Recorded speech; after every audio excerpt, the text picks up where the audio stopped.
Movie के starting में हम अल्डिया किंगडम को देखते हैं, जहाँ के लोगों की बॉडी पर कुछ नंबर लिखे होते हैं जो उनके लाइफ की क्वालिटी को बताते हैं। और अगर उनके बॉडी के नंबर किसी कारण से 0 हो जाते हैं तो वो एक डार्क बेस में चले जाते हैं। इसके बाद हम एक लेडी को देखते हैं जिसके बॉडी का नंबर 0 हो जाता है और वो डार्क बेस में जाने लगती है, लेकिन अंदर जाने से पहले वो अपनी बेटी हिना को एक बॉल देती है जिस पर 1000 नंबर लिखा होता है। और वो बॉल अपने बेटी को देते हुए कहती है कि ये बॉल तुम्हें एक लेजेंडरी एस को देना है जो आज से लगभग 300 साल पहले एक वॉर में हमें बचाया था। उसके पास बॉडी नंबर के साथ एक व्हाइट स्टार भी है। ये कहते हिना की मॉम डार्क बेस में चली जाती है।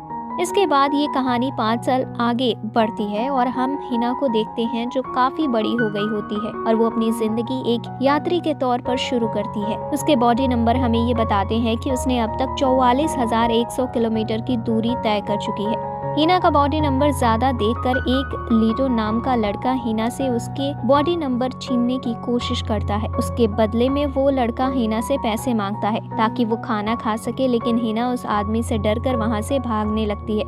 तभी हिना के पास एक नाना नाम की लड़की आती है जिसका बॉडी नंबर 77 होता है और वो लीटो को मारकर हिना को लीटो से बचाती है।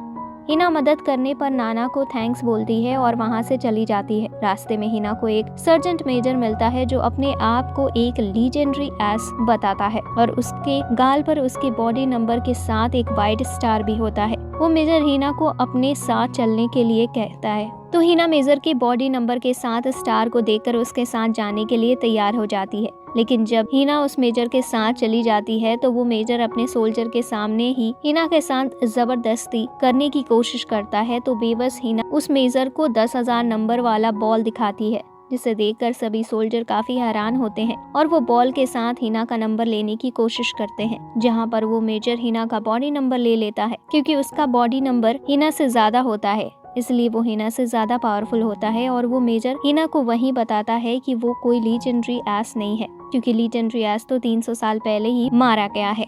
ये कहकर वो सर्जन मेजर अपना नकली स्टार अपने चेहरे से उतार कर फेंक देता है। तभी वहाँ पर एक लड़का आता है जो अपने हाथ पर -999 नंबर दिखाता है। तो मेजर उसे देखकर काफी हैरान होता है, क्योंकि मेजर जब उस लड़की के बॉडी पर -999 का निशान देखता है तो सोचता है कि ये कैसे हो सकता है, क्योंकि 0 होते ही लोग डार्क बेस में चले जाते हैं। इसके बाद उन दोनों में फाइट होने लगती है। फाइट के दौरान वो लड़का अपनी तलवार निकालता है तो हमें पता चलता है कि ये कोई आम लड़का नहीं बल्कि वही लीजेंडरी एस है जिसे हिना ढूंढ रही थी। उसके पास एक रियल व्हाइट स्टार भी होता है और उसकी तलवार पर 5700 नंबर लिखा होता है, जो ये बताता है कि उसने 5700 दुश्मनों को मार गिराया है। और उसके बॉडी पर जो -999 नंबर लिखा होता है वो ये बताता है कि उसने अभी तक 999 लड़कियों को छोड़ चुका है। फाइट में वो लेजेंडरी एस उस मेजर को बहुत बुरी तरीके से मारता है और उससे नंबर बॉल ले लेता है। उस नंबर बॉल के बदले में वो लेजेंडरी एस हिना को एक डॉल देता है और वहाँ से चला जाता है। हिना इस घटना के बाद काफी उदास होती है, क्योंकि वो नंबर बॉल हिना के मॉम की आखिरी निशानी थी। इस बात से हिना काफी दुखी होती है। अगले दिन हिना जब नाना से मिलती है तो उसे पता चलता है कि वो नंबर बॉल तो उस डॉल के अंदर ही था। नाना हिना को बताती है कि एल्डिया किंगडम में नंबर बॉल रखना क्राइम है, इसलिए वो लीजेंडरी एस ने उस बॉल को लिया और उसे एक डॉल के अंदर भर कर दिया ताकि सभी को लगे कि उसने तुम्हें सिर्फ एक डॉल दिया है। वहीं हम उस लीजेंडरी एस लीटो को देखते हैं जो उस सिटी को छोड़कर जा रहा होता है। सिटी छोड़कर जाने के बाद लीटो की बॉडी का माइनस नंबर एक और घट जाता है और -1000 हो जाता है और ये साइन हमें ये बताता है कि लीटो ने हिना को भी छोड़ दिया है। हिना नाना के साथ मिलकर लीटो को ढूंढने लगती है। इधर लीटो लेडी सर्जेंट लिन और उसके सब असिस्टेंट पेले से एक गांव में मास्क लगाए मिलता है। ये देखकर लिन जब मास्क वाले लड़के को देखती है तो उसे देखने के लिए उसका मास्क हटाने लगती है और लिन जब मास्क हटाती है तो उसे देखकर चौंक जाती है, क्योंकि वो लीटो होता है जिसे वो दोनों ढूंढ रहे होते हैं। लीटो को देखते ही लिन उस पर हमला कर देती है, लेकिन लीटो लिन के साथ फाइट को काफी एंजॉय करता है, क्योंकि लीटो जो देखना चाहता था वो फाइट के दौरान उसे दिखाई देती है। लिन को जब ये पता चलता है तो वो भी फाइट करना बंद कर देती है। तब लीटो मौका पाकर लिन को फ्लर्ट करने लगता है। लिन लीटो की बात से काफी इम्प्रेस होती है। बातों के दौरान लिन को लगता है कि लीटो उसे किस करने वाला है, इसलिए लिन अपनी दोनों आंखें बंद कर लेती है। तो लीटो इस मौके का फायदा उठाकर वहाँ से भाग जाता है। इधर नाना और हिना लीटो को ढूंढने की सोच रहे होते हैं। तभी उनके पास एक जेल मुड्रोक नाम का लेफ्टिनेंट आता है जो उन दोनों से लेजेंडरी एस लीटो के बारे में पूछता है। तो हीना बहाना बनाते हुए कहती है कि कौन लीटो, मैं तो उसे जानती ही नहीं। इस बात से लेफ्टिनेंट काफी गुस्सा होता है और वहाँ तोड़-फोड़ मचाकर लीटो को ढूंढने के लिए निकल जाता है। इधर नाना और हीना भी लीटो को ढूंढने के लिए निकल पड़ती हैं। वहीं लिन लीटो को खोकर काफी उदास होती है। तभी उसे लीटो एक बार फिर दिखाई देती है। ये देखकर लिन लीटो के पीछे पड़ जाती है। लिन के साथ पूरे गांव के लोग भी लीटो के पीछे पड़ जाते हैं, क्योंकि लीटो ने गांव वालों के खाने का सामान चोरी किया था।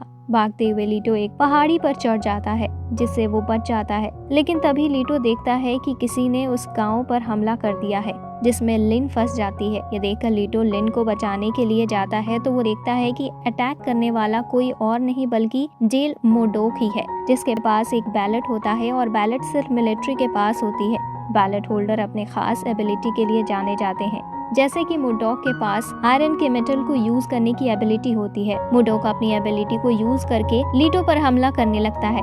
मोडोक का बॉडी नंबर कम होने पर भी वो लीटो पर काफी हावी होता है। दरअसल जिसका भी बॉडी नंबर जिस किसी से अधिक होगा वो उससे ज्यादा पावरफुल होता है, लेकिन मोडोक का लीटो से बॉडी नंबर कम होने पर भी वो लीटो से ज्यादा पावरफुल दिखाई देता है। दरअसल मोडोक अपना रियल नंबर छिपा रहा होता है। उसका रियल बॉडी नंबर 12,500 होता है, जो लीटो का लगभग 2 गुना होता है। मोडोक लीटो को पकड़कर बंदी बना लेता है, लेकिन उसे फाइट के दौरान ये पता चल चुका होता है कि लीटो एक सोल्जर है, इसलिए वो लीटो से पूछता है कि तुम कौन हो। लीटो इस बात का कोई जवाब नहीं देता है तो मोडोक लीटो पर हमला करने लगता है, लेकिन लिन उसे बचा लेती है। तो मोडोक लिन से कहता है कि यहाँ से हट जाओ, नहीं तो मारी जाओगी। लेकिन लिन वहाँ से नहीं हटती है तो मोडोक उस पर भी हमला कर देता है। ये देखकर लीटो अपनी असली रूप में आ जाता है और मोडोक से दोबारा फाइट करने लगता है। फाइट के दौरान वो ब्रिज टूट जाता है जिस पर लिन खड़ी थी। ये देखकर लीटो लिन को बचाने के लिए जाता है, लेकिन लिन लीटो से नाराज होती है और वो लीटो को प्यार से मारने लगती है। लेकिन लीटो जब ये देखता है कि मोडोक आ रहा है तो वो लिन को छोड़कर वहाँ से भाग जाता है। इसलिए मोडोक लिन को पकड़ लेता है और उसे नीचे गिरने से बचा लेता है। मोडोक को वहाँ पर ये पता चलता है कि लीटो उस जगह को प्रोटेक्ट कर रहा था। मोडोक टूटी हुई सभी चीजों को दोबारा से बिल्ड कर देता है। इसके बाद हम लीटो को देखते हैं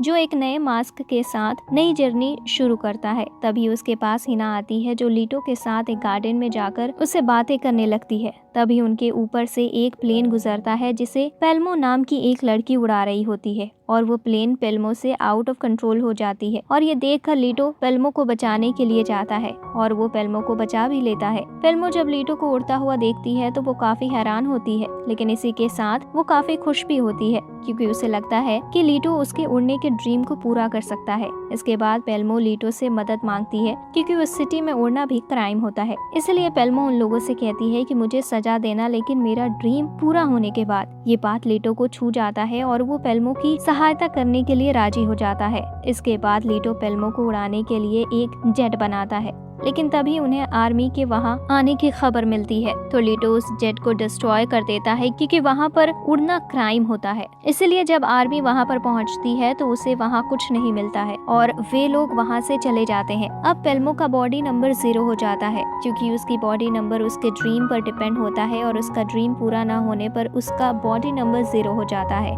और वो डार्क बेस में जाने लगती है। हिना ये देखकर उसे बचाने की कोशिश करती है, लेकिन लीटो उसे ऐसा करने से रोक लेता है, क्योंकि अगर वो ऐसा करती है तो वो भी डार्क बेस में चली जाएगी। डार्क बेस में जाते हुए पेल्मो जरा भी दुखी नहीं होती है। लीटो यहाँ पर हिना के लिए कुछ करना चाहता था, लेकिन वो भी कुछ नहीं कर पाता। इसके बाद हम मोडोक को देखते हैं, जो एक डार्क बेस की लेक बनाता है, जिसमें से एक फायर मैन निकलता है, जिसके अंदर फायर के साथ साथ उड़ने की भी एबिलिटी होती है। इसके बाद मोडोक लीटो से मिलने के लिए निकल पड़ता है, लेकिन तभी उसे उस लेक से एक अजीब साउंड सुनाई पड़ती है, जो लीटो को भी सुनाई देती है। वे दोनों जब उस डार्क बेस लेक को देखते हैं, जिसमें से एक डीमन निकलता है और वो हेलीकॉप्टर में बदल जाता है और मशीन गन से सभी पर फायर करने लगता है। ये देखकर लीटो मोडोक को उसे कवर करने के लिए कहता है ताकि वो उसे रोक सके, लेकिन मोडोक अपने से जूनियर की बात मानने पर मना कर देता है। तो लीटो अपना मिलिट्री रैंक दिखाता है, जो एक कर्नल की होती है। ये देखकर मोडोक काफी हैरान होता है कि ये रैंक उसके पास कहां से आई। अब मोडोक लीटो की मदद करने के लिए तैयार हो जाता है। लीटो उस हेलीकॉप्टर को पकड़ने के लिए जाता है, लेकिन डार्क बेस से निकलने वाले हैंड उसे रोकने की कोशिश करते हैं। तो मोडॉक लीटो की मदद के लिए आयरन के रॉड फेंकता है ताकि लीटो उस रॉड की मदद से हेलीकॉप्टर तक पहुंच सके। लेकिन जैसे ही लीटो उस हेलीकॉप्टर तक पहुंचने वाला होता है, वो हेलीकॉप्टर क्रैश होकर डार्क बेस में गिर जाती है। इसके बाद वहां एक मिजुका नाम की लड़की आती है और वो भी एक लीजेंडरी एस होती है जिसका बॉडी नंबर 32,000 होता है और वो वहाँ सभी लोगों को मशीन गन से शूट करने लगती है। इस शूटिंग के दौरान मोडॉक को भी एक गोली लग जाती है। मिजुका सभी को बताती है कि 300 साल पहले वो भी लीटो के साथ युद्ध में थी और वो लीटो को काफी पसंद भी करती थी, लेकिन लीटो ने उसे छोड़ दिया। मिजुका सभी को अपनी पुरानी बातें बता ही रही होती है कि तभी वहाँ उसके सोल्जर आ जाते हैं जो एक बच्चे को पकड़कर गन पॉइंट पर ले लेते हैं। तो लीटो सभी को अपना असलियत दिखाता है। दरअसल लीटो एक प्लंडर था और उसका सपना था कि वो सिटी के सभी चीजों को क्लेम कर सके। लीटो जब गुस्से में आता है तो उसके बॉडी से रेड लाइट निकलती है और वो मिजुका पर हमला कर देता है। उनके बीच फाइट के दौरान लीटो का बॉडी नंबर बढ़कर 57,000 हो जाता है और मिजुका का बॉडी नंबर घटकर 16,000 हो जाती है और मिजुका वो फाइट हार जाती है। नाना लीटो की एविल फॉर्म को देखकर सभी को बताती है कि मिजुका के आने पर लीटो एक किलिंग मशीन बन चुका है। दरअसल सभी लीजेंडरी एस की एक अच्छी पर्सनालिटी के साथ दूसरी तरफ एक बुरी पर्सनालिटी भी होती है जो किसी बुरी घटना के साथ बाहर निकल आती है। इसी प्रकार लीटो की भी पूरी पर्सनालिटी मिजुका की वजह से बाहर आ गई होती है। ये देखकर मोडॉक अपनी पावर की मदद से एक बहुत बड़ा आयरन डीमन बनाता है और उसे लीटो पर वार करता है, जिसके वार से लीटो अपने नॉर्मल फॉर्म में वापस आ जाता है। इसके बाद मोडॉक इस पूरी घटना को अपने सुप्रीम कमांडर अलेक्जेंडर को बता देता है। इधर अब डार्क बेस के हैंड हिना और नाना से फ्रेंडशिप का हाथ बढ़ाते हैं। इस बीच मोडॉक लीटो को अरेस्ट करने के लिए आगे बढ़ता है तो नाना उसे बताती है कि लीटो भी एक लीजेंडरी एस है। ये सुनकर मोडॉक काफी हैरान होता है तो नाना उन्हें अपनी पावर की मदद से 300 साल पहले पीछे भेज देती है ताकि वो प्रेजेंट टाइम को चेंज कर सके। और जब मोडॉक 300 साल पहले चला जाता है तो उसके पास से उसका पावर भी चला जाता है। वो लोग वहाँ किसी के बॉडी पर कोई नंबर नहीं देखते हैं और वहाँ पर डार्क बेस भी नहीं होता है। वो दुनिया उनकी दुनिया से बिल्कुल अलग होती है। इसी बीच हम मिजुका को देखते हैं जो लीटो से मिलती है और लीटो उस समय बिल्कुल यंग था जो हाई स्कूल में पढ़ता था। इसी के साथ ये मूवी यहीं पर खत्म हो जाती है।